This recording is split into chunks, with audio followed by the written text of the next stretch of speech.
সর্ব প্রশংসা একমাত্র আল্লাহর। আমি আল্লাহর নামে শুরু করছি। আপনাদের মাঝে আজকে একটা গল্প নিয়ে আসছে আর কি। দুইটা ভক্তের গল্প এবং পীরের পরীক্ষা। দুইজন ভক্তকে পীরে পরীক্ষা করব আর কি, এরকম কিছু আর কি। একজন পীরে দুইটা ভক্তকে অনেক দিন ধরেই সে ফলো করছে। ফলো করার পরে তখন দুইটা ভক্তকেই পীরে একদিন ডাক দিছে আলাদাভাবে, যে তোমরা দুজন আমার কাছে আসো, অমুক দিন দেখা করো। তখন গেছে, যাওয়ার পরে দুইজনকেই পীরে বলল, তোমরা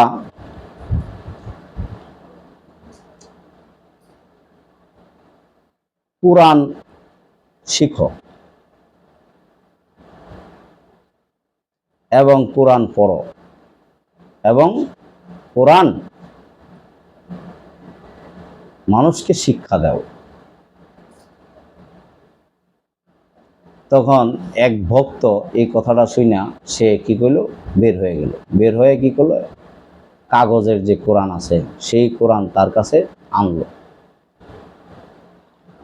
তখন আইন না আনার পরে পীরের কাছে দিল, যে হুজুর, যে বাবা আমাকে শিক্ষা দেন, কোরআন শিক্ষা দেন, কোন কোন বিষয় শিখতে হবে আপনি বলেন, এবং কোন কোন বিষয় পড়তে হবে, বুঝতে হবে এবং মানুষকে বুঝাইতে হবে আপনি বলেন।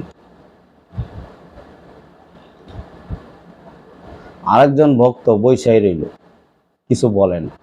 তখন পীরে জিজ্ঞাসা করলো, কি ব্যাপার, তুমি বৈশা আছো কেন? তখন সেই ভক্ত পীরকে বলে, যে বাবা আমাকে কোরআনের কাছে পৌঁছাইয়া দেয়।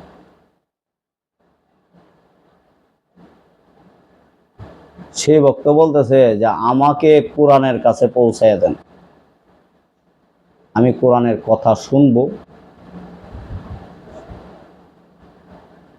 এবং কোরআনের বিষয়টা আমি বুঝব, বোঝার পরে মানুষকে আমি শিক্ষা দেব। তখন পীর কি বলবে? দুইজনের তো দুই রকম চিন্তা ভাবনা, জ্ঞান তো দুই রকম। এখন দেখেন এই কথা কইতাছে, এই ভক্ত কইতাছে বাবা আমাকে কোরআনের কাছে পৌঁছায় দেন। তো এই গল্পটা আপনাদের মাঝে বলার একটা কারণ তো অবশ্যই আছে। কারণটা হইল, দেখেন পীরের কাছে অনেক রকম ভক্ত আসে। কোনো কোনো ভক্ত পীরের কাছে আসে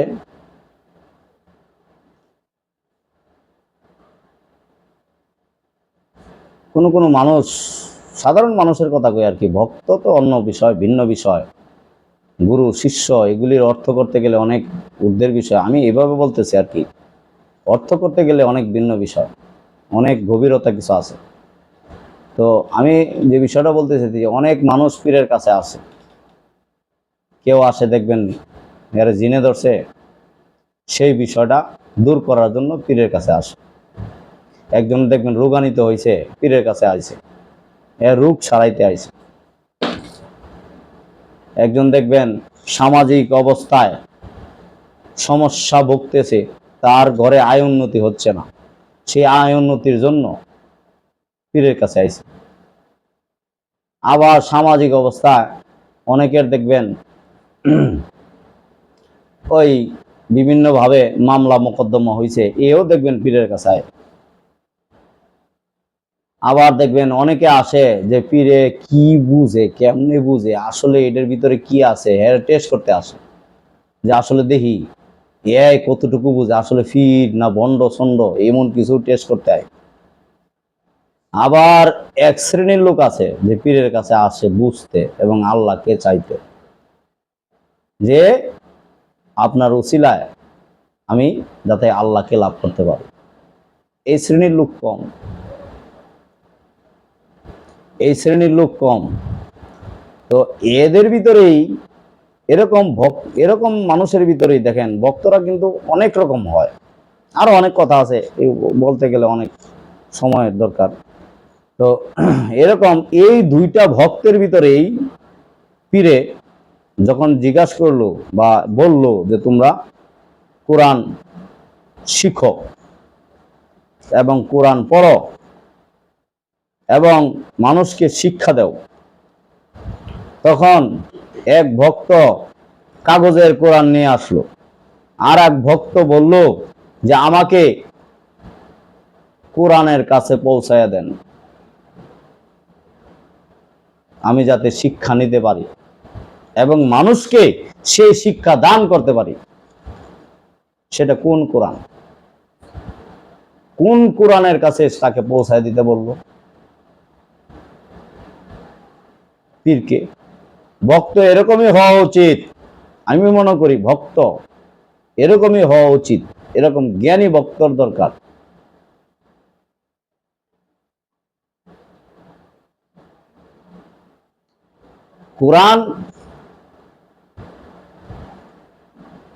কোরআনের বিষয়, কোরআন দুই ভাগে বিভক্ত। কোরআন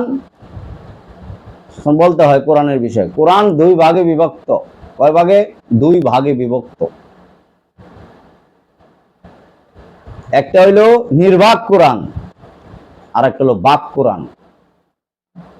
এখন অনেক তরিকতপন্থী আছে যে বাক কোরআন বলতে কি বোঝায়, এটা আমার বোধগম্য আসে না, আমার জ্ঞানে আসে না, তারা যা বলে আমার তরিকত এই জায়গায় না, আমি এরকম আমার পীরে শিক্ষা দেয় নাই, আমি বুঝি না। হয়তো অনেকেরা বলে যে কিরকম বলে যে বাক কোরআন বলতে মানুষেরই কয় যে মানুষের তো বাক কোরআন, হ্যাঁ নিজেই কোরআন, যে মানুষেই কোরআন, মানুষ যখন কথা বলতেছে এটা হলো বাক কোরআন। আর নির্বাক কোরআন বলতে এই যে হযরত মুহাম্মদ সাল্লাল্লাহু আলাইহি ওয়াসাল্লামের মাঝে যে কোরআনটা অবতীর্ণ করা হয়েছে, পৃথিবীতে যে রাখা হয়েছে, এটাকে বলা হয় নির্বাক কোরআন। এটা পাতার কোরআন, যেটা কাগজের কোরআন, যেটা লিপিবদ্ধ 6666 আয়াত দেয়া যেটা লিপিবদ্ধ হয়েছে, এটাকে বলা হয় নির্বাক কোরআন। এই কোরআনে তো কথা বলতে পারে না। তো অনেক তরিকতপন্থীরা আছে বইলা ফেলে যে এই যে আপনি যে কথা বলতেছেন আপনি নিজেই কোরআন, এই যে কথা বলতেছেন এটা হলো বাক কোরআন। না, কোরআন কখনো মিথ্যা বলে না, কোরআন কখনো লুচ্চামি করে না। আপনি তো লুচ্চামি করেন, এটাই যদি কোরআন হয়, আপনার ভিতরে তো মন্দ কিছু আছে। হ্যাঁ,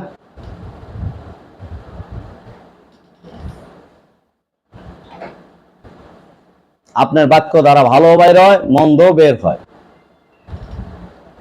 হ্যাঁ, একটা সময় আছে এই কোরআনের ফাতার কোরআনের ভিতরে বলছে, হে মোহাম্মদ আপনার অন্তরে আমি কোরআন লিপিবদ্ধ করে দিলাম। তো এই বিষয়ে আমি কথা বলতে চাই না, এটা অনেক অনেক বিষয় আছে, এটি ওটি না। যে আমি বলতে চাইতেছি কোরআন দুই ভাগে বিভক্ত। এই কোরআনে ফাতার কোরআনে হযরত মুহাম্মদ সাল্লাল্লাহু আলাইহি ওয়াসাল্লাম বলে গেছে, কি বলছে? যে আমি বাক কোরআন পৃথিবীতে রেখে গেলাম, আর নির্বাক কোরআন না, নির্বাক কোরআন পৃথিবীতে রেখে গেলাম, আর বাক কোরআন লোহে মাহফুজে রেখে গেছি। বাক কোরআন কোথায়? লোহে মাহফুজে। তো ওই ভক্তটা ওই কথাই বলল যে আমাকে কোরআনের কাছে পৌঁছায় দেন, আমি কোরআনের কথা শুনবো এবং বুঝবো এবং মানুষকে শিক্ষা দিব। তো আপনারা যারা পীরের ভক্ত, আপনাদেরকে আমি বলবো প্রত্যেকের পীরের কাছে এই লোহে মাহফুজ সম্বন্ধে আপনারা পীরের কাছে অবশ্যই বুঝবেন এবং লোহে মাহফুজে পৌঁছানোর চেষ্টা করবেন। যেখানে বাক কোরআন রাখা আছে, কোরআন নিজেই কথা বলে, ওইখানে পৌঁছানোর চেষ্টা করবেন। এই বিশ্ব ব্রহ্মাণ্ডের সবকিছু ওইখানে লিপিবদ্ধ আছে,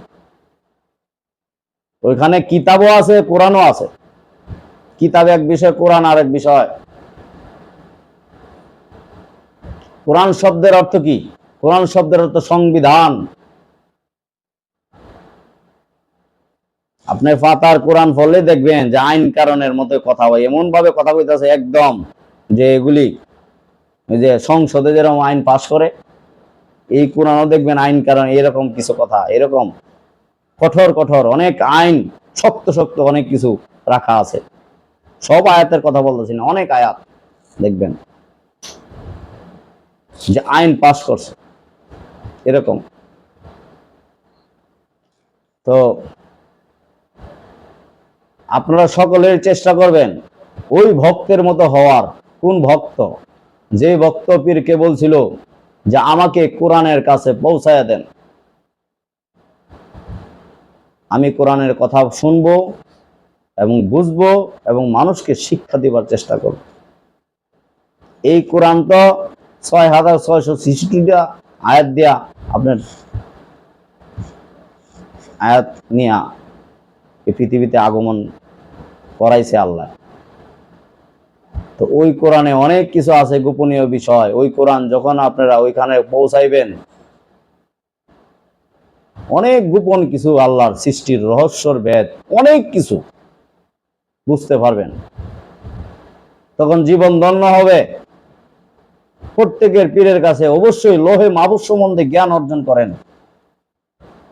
প্রত্যেকের পীরের কাছে অবশ্যই এই জিজ্ঞাসা করেন এবং এই গোপন বিষয়টা অবশ্যই আমি মনে করি নেবেন, ওইখানে পৌঁছাইবেন।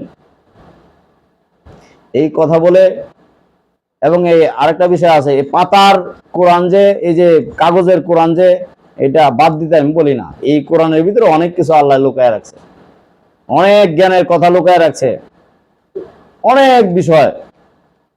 কিন্তু কোরআন পাঠাইছে কি? বুঝার জন্য। তো কোরআন তো আমরা খালি পাঠ করতেছি, কোরআন তো পড়ি, আমরা তো বুঝবার চেষ্টা করি না। মনে করেন একটা চিঠি পাঠাইছে সমস্ত মানব জাতির জন্য, কোরআনেই কিন্তু এই পাতার কোরআনেই কইতাছে এ কোরআন অবতীর্ণ করিয়াছি সমস্ত মানব জাতির জন্য। তো সমস্ত মানব জাতির জন্য কিসের জন্য পাঠাইছে? এই কোরআনে দেখবেন অনেক বিষয় বলা আছে। আপনি স্ত্রীর সাথে মিলামিশা করবেন, এই বিষয়ও বলা আছে। গোসল করতে হবে, এইটাও বলা আছে। কত কিছু বিষয় বলা আছে, নিয়ম কারণ। কোরআন পাঠাইছে কিন্তু কি? আমি মনে করি কোরআনটা একটা চিঠি, যা আল্লাহকে আমরা সবসময় দেখতে পাই না, আল্লাহর রাসূলকে আমরা সবসময় দেখতে পাই না, ওনাদের সাথে আমরা যোগাযোগ সবসময় করতে পারি না।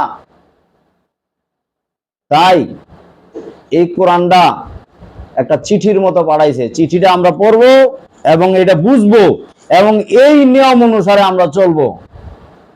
শুধু খালি নিয়ম বললে হবে না, চলাফেরার নিয়ম তো এই নিয়ম অনুসারে তো চলার কথাই না আছেই।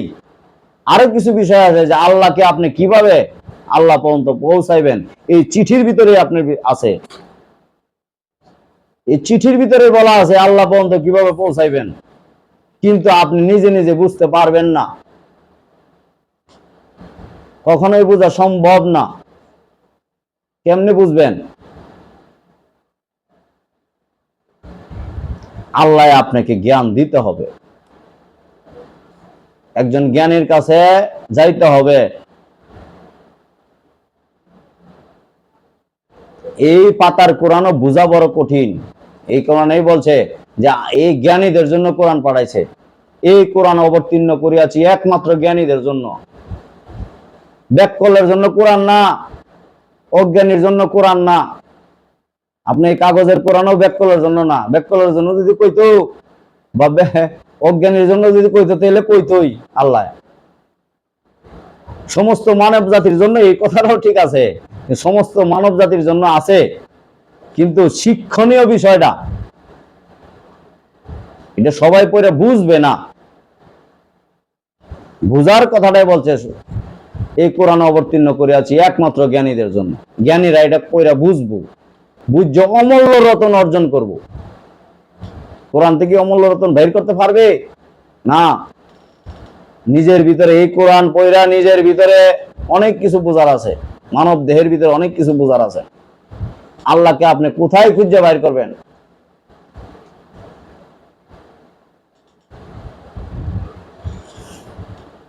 আচ্ছা, যাই হোক, এই কথা বলে আমি আজ বিদায় নিলাম। আল্লাহ হাফেজ।